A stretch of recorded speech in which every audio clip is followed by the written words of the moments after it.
اقیم الصلاۃ طرفی النہار وزلفا من اللیل ان الحسنات یذہبن السیئات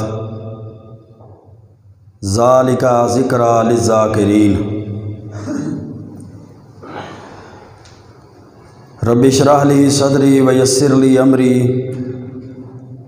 واحلل عقدۃ من لسانی یفقہوا قولی۔ رب زدنی علما سبحانک لا علم لنا الا ما علمتنا انک انت العلیم الحکیم۔ اللہم صلی وسلم علی نبینا محمد وعلی آلہ وبارک وسلم وصلی علیہ۔ اللہ رب العزت نے سارے نبیوں کے سردار پیغمبر، فرشتوں کے تاجدار اور پاک بازوں کے سردار پیغمبر جناب محمد الرسول اللہ صلی اللہ علیہ وآلہ وسلم کے ذریعے سے امت کے لیے جو خوشخبریاں سنائی ہیں، ان بشارتوں اور خوشخبریوں میں سے ایک انسان کے لیے اور ایک مسلمان کے لیے سب سے بڑی خوشخبری اور سب سے بڑی بشارت جو ہے وہ اللہ رب العزت کی طرف سے مغفرت اور بخشش کا اعلان ہے۔ اللہ تعالیٰ نے اپنے محبوب پیغمبر علیہ الصلاۃ والسلام کو قرآن کریم کے اندر مخاطب کر کے ارشاد فرمایا، لیغفر لک اللہ ما تقدم من ذنبک وما تأخر۔ اللہ تعالیٰ نے آپ کے سابقہ گناہوں کو بھی معاف کر دیا ہے، لغزشوں خطاؤں کو معاف کر دیا ہے، اور آپ کی زندگی کے بعد والے گناہ کی بعد والی خطائیں بھی آپ کی معاف کر دی گئی، آنے والے بھی اور گزشتہ بھی۔ انا فتحنا لک فتحا مبینا۔ اللہ رب العزت نے اپنے محبوب پیغمبر علیہ الصلاۃ والسلام کو جو مرحوم و مغفور بنایا ہے، جو گناہوں سے پاک بنایا ہے، جو اللہ تعالیٰ نے ان کو دنیا اور آخرت کی اور جنت کی سب سے بڑی سرداری عطا کی ہے، پھر اس پیغمبر علیہ الصلاۃ والسلام کی زبان سے امت کے لیے ایسے اعمال کا ذکر کیا ہے کہ جن اعمال کی وجہ سے انسان کے گناہ معاف ہو جاتے۔ وہ کون سے اعمال ہیں جو ایک مسلمان وہ عمل کرتا ہے تو اللہ تعالیٰ اس عمل کی وجہ سے اس شخص کے گناہوں کو معاف کر دیتا ہے۔ اللہ کا قرآن کہتا ہے، اقیم الصلاۃ طرفی النہار وزلفا من اللیل۔ نماز کو قائم کرو دن کے دونوں کناروں پر، وزلفا من اللیل، اور رات کی گھڑیوں میں۔ ان الحسنات یذہبن السیئات، بے شک انسان کی جو نیکیاں ہیں وہ انسان کے گناہوں کو ختم کر دیتی۔ وذالک ذکری للذاکرین۔ تو میرے دوستو، بھائیوں اور بزرگوں، ضرورت اس امر کی ہے کہ آج کے فتنوں کے دور کے اندر، جہاں ہر قدم پر انسان کے لیے فتنے اور آزمائشیں ہیں، جہاں نافرمانیوں کے اور معصیتوں کے دروازے کھلے ہوئے ہیں،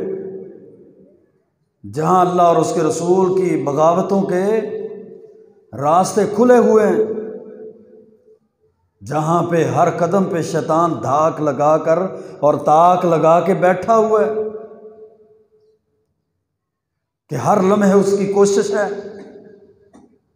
ہر لمحے اس کی محنت اور اس کی تگ و دو ہے کہ کس طرح انسان کو گمراہ کیا جائے، اس کو سیدھے راستے سے پھسلا دیا جائے اور بھٹکا دیا جائے۔ تو اس پرفتن دور کے اندر انسان کی جو سب سے زیادہ کوشش ہے اور سب سے زیادہ جو تگ و دو ہے وہ اس بات کی طرف ہونی چاہیے کہ انسان وہ اعمال کرے جس کی وجہ سے اللہ تعالیٰ اس کے گناہوں کو معاف کر دے۔ اور یقیناً یہ سب سے بڑی اللہ تعالیٰ کی طرف سے ایمان کے بعد سب سے بڑی نعمت ہے کہ جس کو اللہ تعالیٰ معاف کر دیتا ہے، جس کے گناہوں کو اللہ تعالیٰ بخش دیتا ہے، جس کو اللہ تعالیٰ نفس مطمئنہ میں شامل کر دیتا ہے۔ فَمَنْ زُحْزِحَ عَنِ النَّارِ وَأُدْخِلَ الْجَنَّةَ، جس کو جہنم کی آگ سے بچا لیا جاتا ہے اور جنت میں داخل کر دیا جاتا ہے، فقد فاز، یہ شخص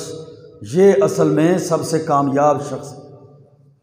وَمَا الْحَيَاةُ الدُّنْيَا إِلَّا مَتَاعُ الْغُرُورِ، اور دنیا کی زندگی تو دھوکے کا سامان ہے۔ تو مومن اور مسلمان کے لیے اللہ کے رسول صلی اللہ علیہ وسلم نے ایسے اعمال کا ذکر کیا ہے جن اعمال کی وجہ سے اللہ تعالیٰ انسان کے گناہ معاف کر دیتا ہے، جن اعمال کی وجہ سے انسان کی لغزشیں، انسان کی خطائیں معاف کر دی جاتی ہیں، بشرط یہ کہ انسان وہ اعمال کرنے والا بن جائے، بے عمل نہ بنے بلکہ عملی مسلمان بنے، غور فکر کرنے والا مسلمان بنے، اس کو تڑپ ہو، اس کی کوشش اور کاوش ہو کہ کس طرح وہ اللہ تعالیٰ کی رضامندی کو حاصل کر سکتا، وہ ہر وقت اس تگ و دو میں لگا رہے، ایسے اعمال کی کوشش میں لگا رہے کہ جن اعمال کی وجہ سے اللہ تعالیٰ اس کے اوپر اپنی رحمت کو نازل کر دے اور اس کو جہنم سے بچا کر جنت میں داخل کر، جیسا کہ صحیح مسلم کی حدیث ہے، اللہ کے پیارے پیغمبر علیہ الصلوۃ والسلام نے فرمایا ہے، میرے صحابہ، الا ادلکم علی ما یمحو اللہ بہ الخطایا ویرفع بہ الدرجات، کیا میں تمہیں ایسے اعمال کی خبر نہ دوں جو انسان کے گناہوں کو ختم کر دیتے ہیں اور انسان کے درجات کو بلند کر دیتے ہیں؟ قالوا بلا یا رسول اللہ، صحابہ کرام نے فرمایا اللہ کے رسول صلی اللہ علیہ وسلم کیوں نہیں، آپ ہمیں خبر دیجئے کہ وہ کون سا عمل ہے جس کی وجہ سے انسان کے گناہ ختم ہو جائیں، اور وہ کون سا عمل ہے جس کی وجہ سے انسان کے درجات بلند کر دیے جائیں؟ آپ نے فرمایا اسباغ الوضوء علی المکاری، تکلیف کے باوجود مکمل وضو کرنا، ناپسندیدگی کے باوجود، کراہت کے باوجود اچھی طرح وضو کرنا، یہ وضو والا ایسا عمل ہے کہ اللہ تعالیٰ وضو کی وجہ سے جو سنت حدیث کے مطابق کیا جاتا ہے، اللہ تعالیٰ اس وضو کی برکت کی وجہ سے اس بندے کے گناہوں کو معاف کر دیتا۔ وَكَثْرَةُ الْخُطَىٰ إِلَى الْمَسَاجِدِ، اور دوسرا عمل گھر سے مسجد کی طرف پیدل چل کے آنا، کثرت کے ساتھ قدموں کو اٹھانا، زیادہ سے زیادہ پیدل چل کر جب انسان مسجد میں آتا ہے نا، گھر سے چلتا ہے مسجد کی طرف آتا ہے، اللہ تعالیٰ اس کے قدموں کے اٹھانے اور رکھنے کی وجہ سے بھی اس کے گناہوں کو معاف کر دیتا۔ تیسرا عمل پھر اللہ کے رسول صلی اللہ علیہ وسلم نے فرمایا وَانتظار الصلاۃ بعد الصلاۃ فذلکم الرباط، ایک نماز کے بعد دوسری نماز کے انتظار میں بیٹھا رہنا، ایک نماز کے بعد دوسری نماز کے انتظار میں بیٹھا رہنا، یہ رباط ہے۔ گویا کہ اللہ کے محبوب پیغمبر علیہ الصلوۃ والسلام نے ایسے اعمال بتلائے کہ جن کی وجہ سے انسان جو گناہ گار ہے، خطا کار ہے، انسان جو غلطیوں کا پتلا ہے، انسان جس سے قدم قدم پہ نافرمانیاں ہوتی ہیں، قدم قدم پہ گناہ سرزد ہو جاتے ہیں، ان اعمال کی وجہ سے اللہ رب العزت اس کے گناہوں کو، اس کی خطاؤں کو، اللہ رب العزت اس کی برائیوں کو ختم کر دیتا ہے۔ لیکن مسئلہ تو یہ ہے کہ یہ عمل کرنے والا مسلمان ہو، مسلمان کے اندر یہ عمل کی، ان اعمال کی تڑپ موجود ہو کہ وہ یہ عمل کرتا رہے تاکہ اس کے گناہ معاف کر دیے جائیں، تاکہ اس کے گناہ معاف کر دیے جائیں۔ جب اللہ تعالیٰ کسی کے گناہوں کو معاف کرتا ہے پھر وہ اللہ کا مقرب اور محبوب بندہ بن جاتا ہے،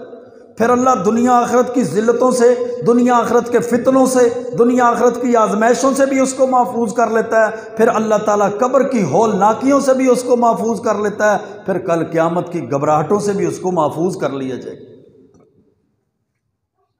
کس وجہ سے؟ کہ اس کے پاس نیک اعمال تھے۔ ان الذین آمنوا وعملوا الصالحات کانت لہم جنات الفردوس نزلا، بے شک وہ لوگ جو ایمان لائے اور پھر انہوں نے نیک اعمال کیے، کانت لہم جنات الفردوس نزلا، اللہ رب العزت نے جنتوں کے اندر، اعلیٰ جنتوں کے اندر ان کے لیے مہمان نوازیاں تیار کی۔ اور مسلم کی دوسری روایت ہے، حضرت عمر بن ابسہ رضی اللہ تعالی عنہ اسلام لانے کا واقعہ بیان کرتے ہیں اور ساتھ یہ حدیث بیان کرتے ہیں کہ میں نے اللہ کے رسول صلی اللہ علیہ وسلم سے کہا فالوضوء حدثنی عنہ، اللہ کے رسول صلی اللہ علیہ وسلم مجھے وضو کے بارے میں کوئی حدیث بیان کریں، وضو کے بارے میں مجھے بیان کیجئے، بتلائیے۔ آپ نے فرمایا ما منکم رجل یقرب وضوءہ فیمزمز ویستنشق فینصر الا خرت خطایا وجہہ وفیہ وخیاشیمہ، کہ اے عمر بن ابسہ جب بھی کوئی آدمی وضو کرتا ہے نا، وضو وہ منہ میں پانی ڈالتا ہے، کلی کرتا ہے، ناک میں پانی ڈالتا ہے، ناک صاف کرتا ہے، الا خرت خطایا وجہہ، اللہ اس کے منہ کے، اللہ اس کے نتنوں کے، اللہ اس کے چہرے کے گناہوں کو معاف کر دیتا۔ پھر اللہ کے محبوب پیغمبر علیہ السلام نے فرمایا ثم اذا غسل وجہہ کما امرہ اللہ، پھر وضو کے اندر وہ اپنا چہرہ دھوتا ہے جیسے اللہ نے اس کو حکم دی، جیسے اللہ رب العزت نے اس کو وضو کا، چہرے کے دھونے کا حکم دیا، فاغسلوا وجوہکم وایدیکم الی المرافق وامسحوا برؤوسکم وارجلکم الی الکعبین، جیسے اللہ نے اس کو حکم دیا نا چہرہ دھونے کا، ویسے چہرہ دھوتا ہے، ویسے وضو کرتا ہے جیسے اللہ کے رسول صلی اللہ علیہ وسلم نے وضو کیا ہے اور وضو کا طریقہ بتلایا ہے اور صحابہ کرام کو وضو کا طریقہ سکھلایا ہے۔ وہ اپنی طرف سے اس میں کمی بیشی نہیں کرتا، اپنی طرف سے اس وضو کے اندر اضافہ نہیں کرتا، اپنی طرف سے کسی چیز کو اس وضو کے اندر شامل نہیں کرتا، بلکہ اللہ کے رسول علیہ الصلاۃ والسلام نے جس طرح چہرہ دھویا وضو کے اندر ویسے ہی چہرہ دھوتا ہے۔ تو آپ کلی کرنے کے بعد ناک میں پانی ڈالنے، ناک میں پانی ڈالنے اور صفائی کرنے کے بعد سیدھا ڈائریکٹ چہرہ دھوتے تھے،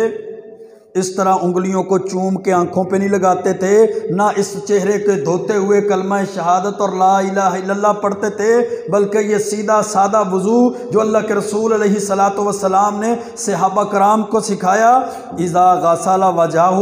کما امرہ اللہ، ایسے وضو کرتا ہے جیسے اللہ نے اس کو وضو کرنے کا حکم دیا ہے، الا خرت خطایا وجہہ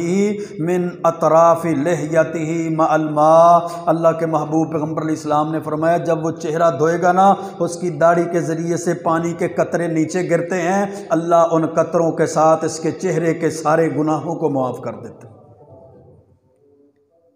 اللہ اس کے چہرے کے سارے گناہوں کو معاف کر دیتا ہے۔ ثم یغسل یدیہ الی المرفقین، پھر اپنے بازوؤں کو کوہنیوں سمیت جب دھوتا ہے نا سنت حدیث کے مطابق، الا خرت خطایا یدیہ من اناملہ مع الماء، تو اللہ رب العزت اس کے بازوؤں کے، اس کے ہاتھوں کے سارے گناہوں کو دھو دیتا ہے، جیسے اس کے پوروں سے پانی نیچے نچڑتا ہے، پانی نیچے گرتا ہے نا، اس طرح اللہ ایک ایک گناہ کو، اس کے بازوؤں کے گناہوں کو صاف کر دیتا۔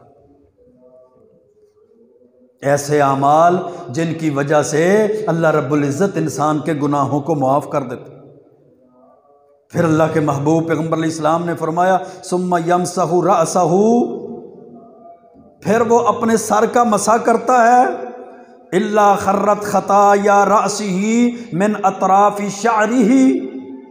جب وہ سر کا مسح کرتا ہے اللہ رب العزت اس کے بالوں کے ذریعے سے، بالوں کے کناروں سے اللہ اس کے سر کے سارے گناہوں کو معاف کر دیتا۔ ثم یغسل قدمیہ الی الکعبین، پھر وہ اپنے پاؤں دھوتا ہے اپنے ٹخنوں سمیت۔ جب پاؤں کو دھوتا ہے تو اللہ کے محبوب پیغمبر فرماتے ہیں الا خرت خطایا رجلیہ، اللہ رب العزت اس کے پاؤں والے گناہ بھی معاف کر دیتے ہیں۔ من اناملہ مع الماء، پاؤں کی انگلیوں کے پوروں سے اللہ گناہوں کو نکال دیتے ہیں وضو کے پانی کے ذریعے۔ اب وہ وضو کر کے مکمل وضو کر لیتا ہے، فَإِنْ هُوَ قَامَ فَصَلَّى فَحَمِدَ اللَّهَ، اب وضو کرنے کے بعد وہ کھڑا ہوتا ہے، اللہ کی حمد و ثنا بیان کرتا ہے، یعنی نماز پڑھتا ہے، نفل پڑھتا ہے۔ وَأَثْنَى عَلَيْهِ وَمَجَّدَهُ بِالَّذِي هُوَ لَهُ أَهْلٌ، اللہ کی وہ حمد و ثنا بیان کرتا ہے جو اللہ جس حمد و ثنا کے لائق ہے۔ وَفَرَّغَ قَلْبُهُ لِلَّهِ، اور نماز اس حالت میں پڑھتا ہے کہ اس کا دل صرف اللہ کی محبت کے لیے، اللہ کے لیے اخلاص کے ساتھ خالی ہے، اس دل کے اندر کوئی وسوسے نہیں ہے، وہ دل کا ملان کسی اور طرف نہیں ہے، وہ شیطانی راہوں کی طرف اس کا دل نہیں ہے۔ وَفَرَّغَ قَلْبُهُ إِلَى اللَّهِ، اپنے فارغ دل کے ساتھ، خالی دل کے ساتھ، اخلاص کے ساتھ، صرف اللہ کی رضا کے لیے جب وہ نفل پڑھتا ہے نا، نماز پڑھتا ہے، إِلَّا انْصَرَفَ مِنْ خَطِيئَتِهِ كَهَيْئَتِهِ يَوْمَ وَلَدَتْهُ أُمُّهُ، صحیح مسلم کی حدیث ہے، اللہ کے رسول صلی اللہ علیہ وسلم نے فرمایا اس کے اس وضو کی وجہ سے، پھر اس کے ان نفلوں اور نماز کی وجہ سے اللہ تعالیٰ گناہوں سے اس کو اس طرح صاف کر دیتا ہے جیسے ماں کے پیٹ سے پیدا ہونے والا بچہ گناہوں سے صاف ہوتا ہے۔ یہ مسنون وضو کی برکات ہیں، یہ مسنون نماز کی برکات ہیں۔ جب اللہ اور اس کے رسول کے حکم کے تحت وضو کیا جائے گا، جب اللہ اور اس کے رسول صلی اللہ علیہ وسلم کی شریعت، احکامات اور تعلیمات کے مطابق وضو کیا جائے گا، پھر نماز پڑھی جائے گی، اللہ اس کے سارے کے سارے صغیرہ گناہوں کو معاف کر دیتا ہے۔ اور صحیح بخاری کے اندر حدیث ہے، یہ تو وضو کی برکت ہے، یہ تو وضو کی فضیلت ہے کہ جب بندہ وضو کرتا ہے نا، اللہ اس وضو کو اس کے گناہوں کی معافی کا سبب بنا دیتا ہے۔ اور صحیح بخاری کے اندر حدیث ہے، اللہ کے رسول صلی اللہ علیہ وسلم فرماتے ہیں من توضأ نحو وضوئی ھذا، جس نے وضو کیا میرے اس وضو کی طرح، جیسے اللہ کے رسول صلی اللہ علیہ وسلم نے وضو کیا نا ویسے وضو کرتا۔ آپ نے کیسے وضو کیا؟ صحیح بخاری کا مطالعہ کیجئے، صحیح مسلم کا، جامع ترمذی، ابو داود کا، ابن ماجہ کا، سنن نسائی کا، صحاح ستہ کا، دوسری کتب کا مطالعہ کیجئے، نماز نبوی کو پڑھیے۔ اللہ کے رسول صلی اللہ علیہ وسلم نے وضو سے پہلے بسم اللہ پڑھا، پھر 3 دفعہ اپنے دائیں ہاتھ بائیں ہاتھ کو دھویا، پھر اپنے ناک اپنے منہ میں پانی کلی کی، پھر ناک میں پانی ڈالا، پھر چہرہ دھویا، پھر چہرے کے بعد اپنے دائیں بازو کو، پھر بائیں بازو کو 3 دفعہ دھویا، پھر سر کا مسح گدی تک کیا، پھر کانوں کا مسح کیا، پھر دائیں پاؤں کو، پھر بائیں پاؤں کو دھویا۔ یہ وضو کیا۔ گردن کا مسح اللہ کے رسول صلی اللہ علیہ وسلم کے وضو میں شامل نہیں تھا، گردن کے وضو کا اللہ کے رسول صلی اللہ علیہ وسلم نے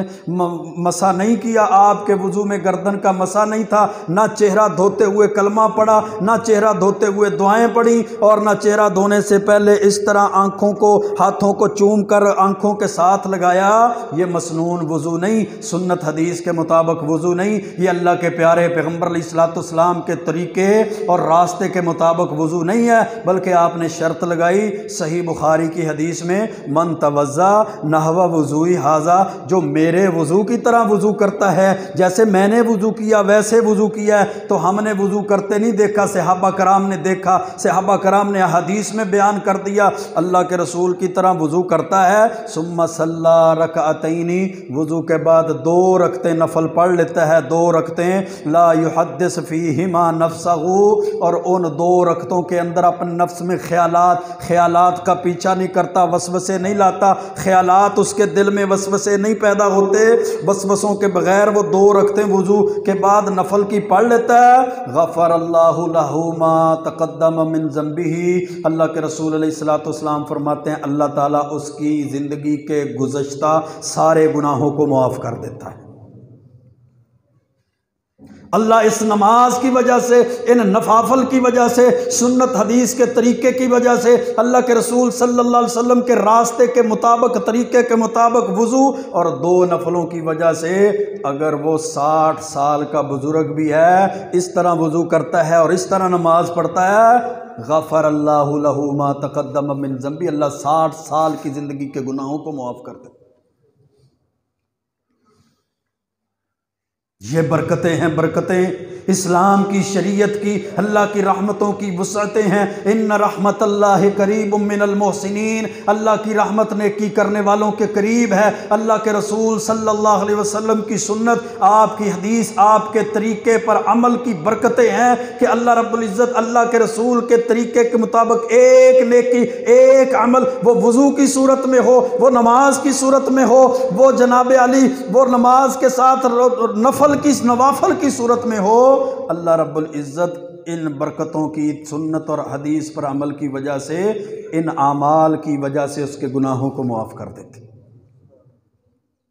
ہر بندہ چاہتا ہے نا گناہ معاف ہو جائیں، ہر بندہ چاہتا ہے ایسے عمل کروں جو میرے گناہوں کو ختم کر دیں۔ بشر ہونے کے ناطے سے بشری لغزشوں کے پیش نظر انسان سے خطائیں تو ہوتی ہیں نا، انسان غلطیوں کا پتلا ہے، کبھی اچانک ہو گئی، کبھی جانتے ہوئے ہو گئی، کبھی لا علمی کی وجہ سے ہو گئی، کبھی اندھیروں میں، کبھی روشنیوں میں ہو گئی، کبھی پلاننگ اور منصوبہ بندی کے تحت اس سے گناہ ہو جاتا ہے، کبھی اس سے نہ چاہتے ہوئے گناہ ہو جاتا ہے۔ یہ سارے گناہ اللہ رب العزت کے ہاں معاف ہو سکتے ہیں اگر یہ بندہ کوشش کرتا ہے، تگو دو کرتا ہے، اپنے ایمان اور عقیدے کو مضبوط کرتا ہے، نیک اعمال کرتا ہے، توبہ کے ساتھ یہ اعمال کرتا ہے، تو اللہ رب العزت اس کو ان اعمال کی وجہ سے گناہوں سے معاف اور گناہوں سے پاک کر دیتے۔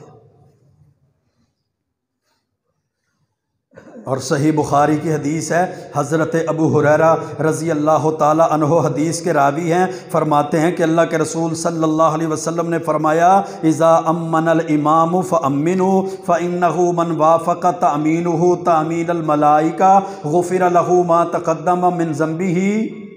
جب کوئی باجماعت نماز ادا کرتا ہے نا، مسجد میں امام کے ساتھ نماز پڑھتا ہے، امام سورۃ فاتحہ پڑھتا ہے نا، تو امام جب کہتا ہے غیر المغضوب علیہم ولا الضالین اور ساتھ آمین بولتا ہے، اللہ کے رسول علیہ الصلوۃ والسلام کی صحیح حدیث ہے، صحیح البخاری کے اندر آپ نے فرمایا، اذا امن الامام، جب امام آمین کہتا ہے، فامنوا، تم بھی آمین کہو، فانہ من وافق تامینہ تامین الملائکہ، جس مقتدی کی آمین فرشتوں کی آمین کے ساتھ موافقت کر جاتی ہے۔ دوسری روایت جو صحیح مسلم کے اندر ہے، اس میں آپ نے فرمایا، اذا قال احدکم آمین، جب تم آمین، تم میں سے کوئی ایک آمین کہتا ہے، وقالت الملائکۃ فی السماء آمین، فرشتے بھی آسمان پہ آمین کہتے ہیں، فوافقت احداہما الاخری غفر لہ ما تقدم من ذنبہ، جب فرشتوں کی آمین کے ساتھ تمہاری آمین مل جاتی ہے نا، اکٹھی ہو جاتی ہے،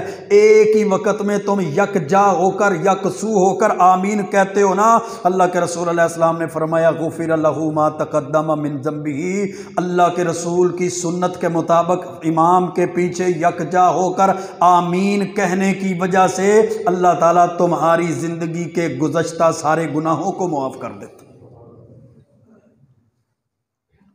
یہ آمین کی برکتیں، آمین صرف ایک معاملہ نہیں بلکہ یہ ایک عمل ہے، گناہوں کی معافی کا ایک ذریعہ ہے۔ اللہ کے رسول صلی اللہ علیہ وسلم اپنی نماز میں آمین کہتے، فرشتے بھی موافقت کرتے اور صحابہ کرام بھی موافقت کرتے۔ صحابہ کرام اللہ کے رسول صلی اللہ علیہ وسلم کی آمین کے ساتھ مل کر آمین کہتے، اور ابن ماجہ کی حدیث ہے، فیہ للجۃ فی المسجد للجۃ،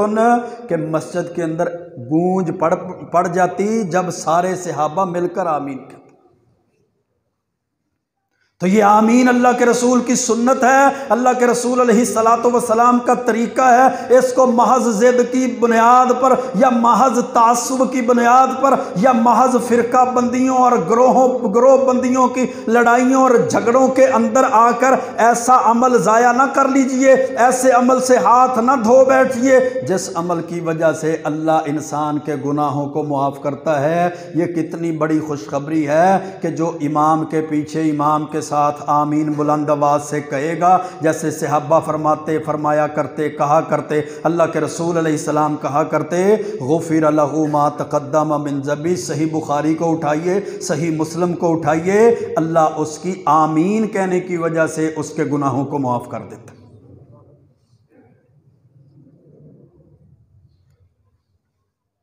پھر جب مسلمان نماز میں شامل ہوتا ہے نا، نماز پڑھتا ہے نا، سورۃ فاتحہ پڑھتا ہے، اللہ کے ساتھ ہم کلام ہوتا ہے نا، اللہ رب العزت کے آگے گریہ زاری کرتا ہے، اللہ کی حمد و ثنا بیان کرتا ہے نا۔ ابن حبان کے اندر حدیث ہے، قسمت الصلاۃ بینی و بین عبدی نصفین، میں نے سورۃ فاتحہ کو، اللہ رب العزت فرماتے ہیں میں نے سورۃ فاتحہ کو اپنے اور بندے کے درمیان آدھا آدھا تقسیم کر دیا ہے، نصفین، دو حصوں میں تقسیم کر دیا ہے، وَلِعَبْدِي مَا سَأَلَ، میرا بندہ مجھ سے جو سوال کرتا ہے نا میں اس کو عطا کرتا ہوں۔ اور اللہ تعالیٰ اس خوش نصیب شخص کا جو سورۃ فاتحہ امام کے پیچھے ہو تب بھی، اکیلا ہو تب بھی، انفرادی نماز پڑھے، نفل فرض جو بھی نماز پڑھے، اس میں جب سورۃ فاتحہ پڑھتا ہے اللہ رب العزت اس کی کلام کا سورۃ فاتحہ پڑھنے کا جواب دیتے۔ وَلِعَبْدِي مَا سَأَلَ، اللہ کے رسول علیہ السلام فرماتے ہیں کہ اللہ رب العزت فرماتے ہیں میرے بندے کو میں وہ دوں گا جو مجھ سے سوال کرتا ہے۔ اذا قال العبد الحمد للہ رب العالمین، اللہ کے رسول علیہ السلام نے فرمایا جب یہ کھڑا ہو کر کہتا ہے نا الحمد للہ رب العالمین، تو قال اللہ تعالی حمدنی عبدی، اللہ تعالیٰ فرماتے ہیں میرے بندے نے میری تعریف کی۔ یہ زمین پر مسجد میں، یہ زمین پہ کھڑے ہو کے سورۃ فاتحہ پڑھتا ہے، اللہ آسمان پہ اپنے عرش پہ فرشتوں کے نوری مخلوق کے درمیان اس کی تعریفیں کر رہے ہیں، اور اس کے جناب اس کے بارے میں کیا فرماتے ہیں؟ حمیدنی عبدی، میرے بندے نے میری تعریف کی۔ وَإِذَا قَالَ الْعَبْدُ الرَّحْمَٰنِ الرَّحِيمِ، اور جب بندہ کہتا ہے الرحمن الرحیم تو اللہ رب العزت اس کا جواب دیتے ہیں، اللہ فرماتے ہیں اثنا علی عبدی، میرا بندہ میری ثنا بیان کر رہے ہیں۔ بندہ کہتا ہے مالک یوم الدین، اللہ جواب دیتے ہیں مجدنی عبدی، میرا بندہ میری بزرگی بیان کر رہا ہے۔ ایاک نعبد و ایاک نستعین، بندہ کہتا ہے اللہ تیری ہی عبادت کریں گے، تیرے علاوہ کسی کی عبادت نہیں کریں گے، اللہ تجھ ہی سے مدد مانگیں گے، تیرے علاوہ کسی کی مدد کا نعرہ نہیں لگائیں گے۔ اللہ فرماتا ہے ولی عبدی ما سالا، میں نے اپنے بندے کو وہ کچھ دے دیا جو وہ مجھ سے مانگتا تھا، میں اپنے بندے کے لیے وہ کچھ رکھ دیا ہے جس کا وہ طالب ہے، میں اپنے بندے کو وہ چیز عطا کر دیتا ہوں جو وہ سوال کرتا ہے۔ کتنی فضیلت ہے، کتنی فضیلت، کتنی رحمتیں اللہ کی، کتنی برکتیں ہیں، اللہ کی رحمتوں کی برکھا ہے سورۃ فاتحہ کے ذریعے۔ جب بندہ سورۃ فاتحہ پڑھتا ہے اور پھر محض بدبختی اس انسان کی جو اپنی لڑائی جھگڑے اپنے رسم و رواج کی وجہ سے، کسی امام کی فقہ کی وجہ سے، یا کسی اپنے بزرگ کے قول اور فتوے کی وجہ سے، یا اپنے محض جماعتی تعصب کی وجہ سے، یا فرقے اور گروہ بندیوں کی وجہ سے نماز میں سورۃ فاتحہ نہ پڑھے، وہ اتنی زیادہ فضیلت سے، اتنی زیادہ رحمتوں سے، اتنی زیادہ برکات سے محروم کر دیا جاتا ہے۔ لا صلاۃ لمن لم یقرأ بفاتحۃ الکتاب، صحیح البخاری کی حدیث ہے، اللہ کے رسول علیہ السلام نے فرمایا تھا کہ اللہ تعالیٰ اس شخص کی نماز ہی قبول نہیں کرتا جو اپنی نماز میں سورۃ فاتحہ نہیں پڑھتا۔ پھر سورۃ فاتحہ کے بعد صحیح بخاری کی حدیث ہے، اللہ رب العزت نے ایک اور ایسا عمل رکھا ہے جس عمل کے ذریعے سے انسان اپنے گناہوں کو معاف کروا لیتا ہے۔ حضرت ابو ہریرہ فرماتے ہیں اللہ کے رسول علیہ السلام نے فرمایا اذا قال الامام سمی اللہ لمن حمیدہ فقولوا اللہم ربنا لک الحمد، جب امام سمی اللہ لمن حمیدہ کہتا ہے نا اور رکوع سے کھڑا ہو جاتا ہے، اس کی سمی اللہ لمن حمیدہ کے بعد تم اللہم ربنا لک الحمد کہو، فإنہ من وافق قولہ قول الملائکہ، فرشتے بھی ربنا لک الحمد کہتے ہیں، جس کا قول فرشتوں کے قول کے ساتھ مل جاتا ہے غفر لہ ما تقدم من ذنبہ، اللہ اس حمد و ثنا کے کلمات کی وجہ سے اس کی سابقہ زندگی کے سارے گناہوں کو معاف کر دیتا۔ اعلانات ہو رہے ہیں، اللہ پیکجز دے رہا ہے، اللہ خوشخبریاں دے رہا ہے، اللہ اپنے محبوب پیغمبر کے ذریعے بشارتیں دے رہا ہے کہ جو وضو کرتا ہے اللہ اس کے گناہوں کو معاف کر دیتا ہے، جو نفل پڑھتا ہے اللہ اس کے گناہوں کو معاف کرتا ہے، سورۃ فاتحہ پڑھے گا آمین کہے گا اللہ اس کے گناہوں کو معاف کر دیتا ہے، ربنا لک الحمد دعا پڑھے گا اللہ اس کے گناہوں کو معاف کر دیتا ہے۔ لیکن ہماری بدقسمتی وضو کرنے والے نہیں ملتے، نمازیں پڑھنے والے نہیں ملتے، جماعت کے ساتھ شامل ہونے والے نہیں ملتے، سورۃ فاتحہ پڑھنے والے نہیں ملتے، آمین کہنے والے نہیں ملتے۔ ایک طرف اللہ کی طرف سے بشارتیں خوشخبریاں سنائی جا رہی ہیں، دوسری طرف ہم غفلت کی چادر لے کر سوئے ہوئے ہیں، لیٹے ہوئے ہیں، ہمیں اپنی بخشش کی، اپنی مغفرت کی، گناہوں کی معافی کی فکر، اور گناہوں کی معافی کا ہمیں کوئی بھی اس کا جناب تگو دو ہماری کوشش نہیں۔ اللہ کے رسول علیہ السلام نے جماعت کروائی نا، صحیح مسلم کی حدیث ہے، آپ نے رکوع کیا، رکوع کے بعد آپ نے پڑھا سمی اللہ لمن حمیدہ، ایک صحابی بلند آواز سے پڑھتا ہے ربنا لک الحمد حمدا کثیرا طیبا مبارکا فیہ، یہ کلمات پڑھتا ہے رکوع کے بعد۔ اللہ کے رسول علیہ السلام سن لیتے ہیں کلمات، صحیح بخاری کے اندر بھی ترک ہے، جب یہ کلمات سن لیتے ہیں نماز مکمل ہوتی ہے، نماز سے سلام پھیرتے ہیں، آپ پوچھتے ہیں من المتکلم آنفا، اے میرے صحابہ یہ نماز کے اندر گفتگو کرنے والا، کلام کرنے والا، یہ جملے بولنے والا، یہ بات کرنے والا، یہ کلمات بولنے والا کون تھا؟ ایک صحابی کہتا اللہ کے رسول میں نے یہ کلمات بولے ہیں، رکوع کے بعد جب آپ نے بولا نا سمی اللہ لمن حمیدہ تو میں نے کہا ربنا لک الحمد، اے ہمارے رب ساری تعریفیں ہی تیرے لیے ہیں، حمدن کثیرا طیبا مبارکا فیہ، ایسی تعریفیں جو پاکیزہ ہیں، بابرکت ہیں، کثرت کے ساتھ ہیں۔ اللہ کے رسول علیہ السلام نے فرمایا میرے صحابی جب تو نے یہ کلمات بولے نا میں نے اپنی نبوت والی نگاہوں سے دیکھا، رأیت بضم و ثلاثین ملکا یبتدرونہا ایہم یکتبہا الاول، یہ اتنے بڑے کلمات ہیں، اتنے بڑے جملے ہیں، اتنی بڑی دعا ہے جو رکوع کے بعد تو نے کی ہے اور پڑھی ہے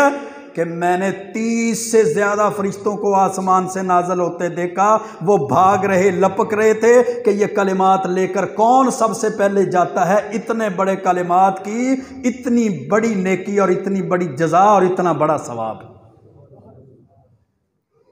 کون سے کلمات یاد کریں؟ یاد ربنا لک الحمد حمدا کثیرا طیبا مبارکا فیہ، نماز بھی پڑھتے ہیں، رکوع کیا، رکوع کے بعد ابھی صحیح سیدھا کھڑے تو ہوئے نہیں ہے، ابھی پشت اور سلب سیدھی نہیں ہوئی، پھر اللہ اکبر کہہ کے دھڑم سے سیدھے سجدے میں۔ کیا سوچیں، صحیح بخاری کی یہ حدیث ہے، اور بخاری کی حدیث کوئی بھی ضعیف نہیں ہے، صحیح مسلم کے اندر بھی یہ روایت ہے، اور صحیح مسلم کی بھی کوئی روایت ضعیف نہیں ہے۔ پھر سوچیں کیا ہماری مسجدوں میں اتنا وقت دیا جاتا ہے کہ ہم رکوع کے بعد یہ دعا پڑھ لیں، یا ہم انفرادی جو اکیلے نماز پڑھتے ہیں کیا ہم رکوع کے بعد اتنا وقت دیتے ہیں، اتنا ٹائم کھڑے ہوتے ہیں کہ سمی اللہ لمن حمیدہ ربنا لک الحمد حمدا کثیرا طیبا مبارکا فیہ یہ جملے بول سکیں، یہ کلمات پڑھ سکیں؟ کیا ہم یہ کلمات پڑھتے ہیں؟ اگر نہیں پڑھتے، محض ضد کی وجہ سے، انا کی وجہ سے، ہٹ درمی کی وجہ سے، یا اپنے مولویوں کی وجہ سے، یا اپنے مفتیوں کے فتووں کی وجہ سے، یا اپنے کسی امام کی فقہ کی وجہ سے، یا اپنے خود ساختہ لوگوں کے فتووں کی وجہ سے نہیں پڑھتے تو پھر اپنی بدقسمتی پہ ماتم کریں کہ اللہ رب العزت کی طرف سے اتنی بڑی بشارتوں اور خوشخبریوں سے محروم ہو چکے ہیں محض قرآن و سنت سے دوری کی وجہ سے۔ پھر یہ دعائیں پڑھیں، دعائیں سیکھیں، نماز پڑھیں، نماز نبوی پڑھیں، نماز محمدی پڑھیں، اللہ کے رسول والی نماز پڑھیں، وہ دعائیں کریں، وہ کلمات، وہ جملے پڑھیں۔ اللہ کی بشارتیں، اللہ کی رحمتیں، برکتیں، اس سے بڑی بشارت کیا ہو سکتی ہے کہ اللہ اس بندے کے گناہوں کو معاف کر دیتا ہے، اس سے بڑھ کر اس کے لیے کیا انعام ہو سکتا ہے؟ اور اگلی حدیث کو سنیے، صحیح بخاری کے اندر حدیث ہے،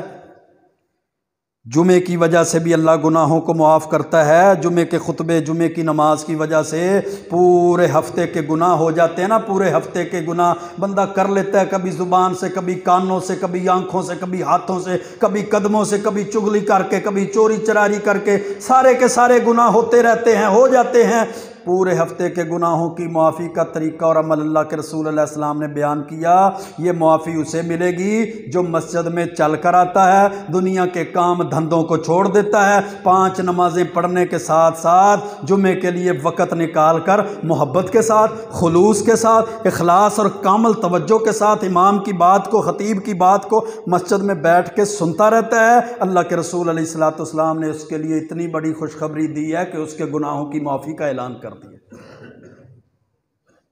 صحیح بخاری کی حدیث کو سنیے، اپنے ایمانوں کو تازہ کیجئے۔ آپ نے فرمایا لا یغتسل رجل یوم الجمعہ، جمعے کے دن جو بندہ غسل کرتا ہے، وَيَتَطَهَّرُ مَا اسْتَطَاعَ مِن طُهْرٍ، خوشبو لگاتا ہے، وَيَدَّهِنُ مِن دُهْنِهِ، تیل لگاتا ہے، او يَمَسُّ مِن طِيبِ بَيْتِهِ، جتنی طاقت ہے پاکی بھی حاصل کرتا ہے، خوشبو بھی لگاتا ہے، تیل لگا کے گھر سے آتا ہے، ثم يخرج، پھر وہ مسجد میں آ جاتا ہے، فلا يفرق بین اثنین، 2 بندوں کے درمیان تفریق نہیں ڈالتا، کندھے پھلانگ پھلانگ کے نہیں آتا وہ خطبہ ختم ہونے کے پاس ہے، پھر آ رہا ہے جلدی جلدی، جیسے اس کو بڑی فکر ہے، اس کا تو جمعہ ہی رہ گیا، کبھی اس کے کندھے سے پھلانگتا ہے، کبھی اس کے سر میں پاؤں مارتا ہے، کبھی اس کے کندھے میں پاؤں مارتا ہے، پھر پہلی صف کی کوشش کرتا ہے، میں نے تو پہلی صف میں جانا ہے، پہلے آتا نہیں ہے، گھر میں بیٹھا رہتا ہے، پہلی صف کی کوشش کرتا ہے۔ ایسے کوششیں نہیں ہیں، وقت پہ آئیں، وقت پہ آئیں، وقت پہ آئیں، گھر میں نہیں بیٹھے رہنا، اپنے بیوی بچوں کے ساتھ گپوں میں مصروف، اپنے موبائلوں کے ساتھ چوکوں چراہوں میں، دکانوں پہ، ہوٹلوں پہ نہیں بیٹھے رہنا، بلکہ اس وقت کی قدر کریں۔ اللہ نے ہفتے میں ایک ایسا دن رکھا ہے، اگر تم سنت کے مطابق صرف ہفتے کے 1 گھنٹے میں اپنی نمازوں کی پابندی کے ساتھ یہ 1 گھنٹہ دے لو گے، اللہ تمہاری سارے ہفتے کے گناہوں کو معاف کر دے گا۔ کیا فرمایا، کیا شرط لگائی؟ فلا یفرق بین اثنین، 2 بندوں کے درمیان تفریق نہیں کرتا، کندھے نہیں پھلانگتا، جہاں جگہ مل جاتی ہے وہاں بیٹھ جاتا ہے۔ ثم یصلی ما کتب لہ، پھر وہ نفل پڑھتا ہے، خطبہ شروع ہونے سے پہلے نفل پڑھے، جتنے اللہ نے اس کے مقدر میں لکھے، 2 پڑھ لیے، 4 سنتیں پڑھ لی، 6 پڑھ لی، 8 پڑھ لی۔ ثم ینصت اذا تکلم الامام، پھر جب امام ممبر پہ کھڑا ہو کر کہتا ہے نا، ان الحمدللہ الحمدللہ نحمدہ ونستعینہ ونستغفرہ، پھر ینصت، خاموشی سے بیٹھ جاتا ہے، اب بات نہیں کرتا، گفتگو نہیں کرتا، السلام علیکم وعلیکم السلام، کیا حال ہے، ٹھیک ہو، پہنچ آئے ہو، یہ وہ یہ کچھ بھی نہیں کرتا، اپنی آنکھوں کے اشارے، زبان کے ذریعے، ہاتھوں کے اشارے کے ذریعے، یا نیچے کھیلتا نہیں ہے موبائل کے ساتھ، اپنے جناب صف کے ساتھ، تنکوں کے ساتھ نہیں کھیلتا۔ ثم ینصت اذا تکلم الامام، یہ شرطیں پوری کر کے مسجد میں آ جائے، سارا خطبہ خاموشی سے سنیں، غفر لہ ما بینہ و بین جمعۃ الاخری، اللہ ایک جمعے سے لے کر دوسرے جمعے تک اس کے سارے گناہوں کو معاف کر دیتا،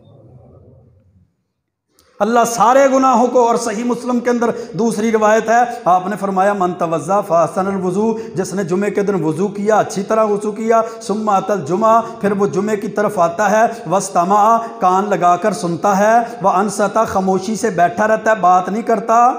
غفر لہ ما بینہ و بین الجمعۃ وزیادۃ ثلاثۃ ایام، اللہ ایک جمعے سے لے کر دوسرے جمعے تک ہی گناہوں کو معاف نہیں کرتا، بلکہ اللہ 3 دن کے اضافی گناہوں کو بھی معاف کر دیتا ہے، اللہ 10 دن کے گناہوں کو معاف کر دیتا۔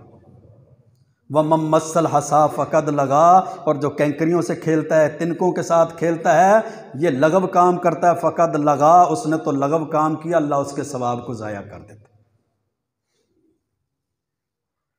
یعنی جمعہ پڑھا، ان شرطوں کے ساتھ غسل کر کے آیا، وقت پہ آیا، وضو کیا اچھی طرح، پھر وقت نکال کر جمعے سے پہلے آ جاتا ہے۔ اور ہماری تو روٹین بنی ہوئی ہے، آنا ہی لیٹ ہے، کوئی کہتا ہے مجھے نیند بڑی آتی ہے جی، کیا کریں میں اس لیے جلدی نہیں آتا، وہ ہفتے بعد 1 گھنٹہ یا پونا گھنٹہ انسان نہیں دے سکتا، یہ کیا اتنا بڑا مسئلہ ہے؟ پورے ہفتے کے گناہوں کی معافی صرف 1 گھنٹے کے عمل کی وجہ سے، وہ بھی مشقت نہیں ہے، کوئی محنت نہیں ہے، کوئی مزدوری نہیں ہے، کوئی بوجھ نہیں اٹھانا، کوئی وزن اٹھا کر منتقل نہیں کرنا، بلکہ اللہ رب العزت کی عبادت کے لیے آنا ہے، نفل و نوافل سنتیں پڑھ کے بیٹھ جانا ہے، کلام ہی سننا ہے نا، اللہ اور اس کے رسول کی گفتگو کو، کلام کو سننا ہے، اللہ اس کے 10 دن کے گناہوں کو معاف کر دیتا ہے۔ اگر ایسا نہیں تو صحیح مسلم کی حدیث ہے، آپ نے فرمایا لقد حممت ان آمر رجلا یصلی بالناس، میں ارادہ کرتا ہوں کہ کسی بندے کو حکم دوں میری جگہ پہ جماعت کروائے، لوگوں کو نماز پڑھائے، ثم احرک علی رجال ثم احرک علی رجال یتخلفون عن الجمعۃ بیوتہم، پھر میرا دل کرتا ہے جو جمعہ پڑھنے کے لیے مسجد میں نہیں نہ آئے ان کے گھروں کو جا کے آگ لگا دوں، ان کے گھروں کو آگ لگا دوں، جو محض جمعہ سستی کی وجہ سے پڑھنے کے لیے نہیں آئے۔ یہ وہ پیغمبر ہے جس کے بارے میں اللہ نے فرمایا وَمَا أَرْسَلْنَاكَ إِلَّا رَحْمَةً لِّلْعَالَمِينَ، اللہ نے آپ کو رحمت بنا کر بھیجا ہے، وہ رحمت اور رؤوف اور رحیم پیغمبر۔ جب اللہ کی طرف سے فریضے کی ادائیگی کا مسئلہ ہے، نماز اور جمعے کا مسئلہ ہے، تو اللہ کے رسول صلی اللہ علیہ وسلم اتنے غصے میں ہیں کہ فرماتے ہیں میں جا کر ان کے گھروں کو آگ ہی لگا دوں جو گھروں میں بیٹھے ہیں اور مسجد میں جمعے کے لیے نہیں آ رہے۔